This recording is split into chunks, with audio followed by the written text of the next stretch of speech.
Would you ask your third grader to play a piano concerto without ever having piano lessons?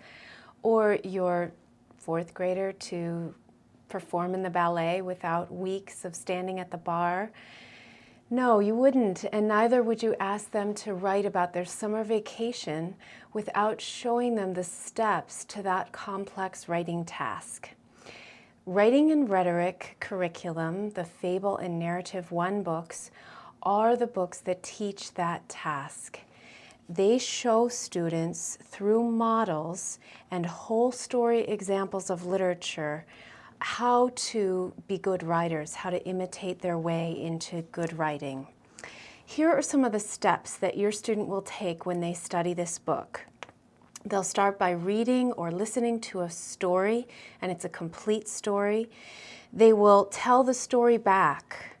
They'll talk about the story by asking and answering questions that help them to understand not only what they've read, but what kinds of questions do you ask about literature.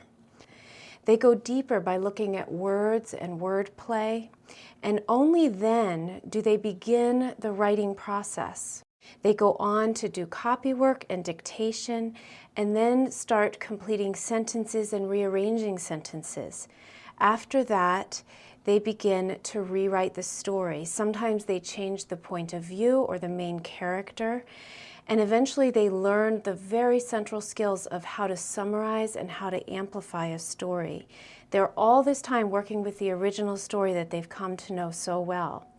Finally, they share their story verbally with a partner or a class or a parent, and often, as a final step in learning the skills of rhetoric, they memorize their story and recite it, or do other kinds of verbal presentations that are formal, that teach them the relationship between their ears and their eyes. We think you are going to love this curriculum, and that your students' love for the stories and for the experience that they're going to have with the stories is going to lead them to be delighted with the writing process.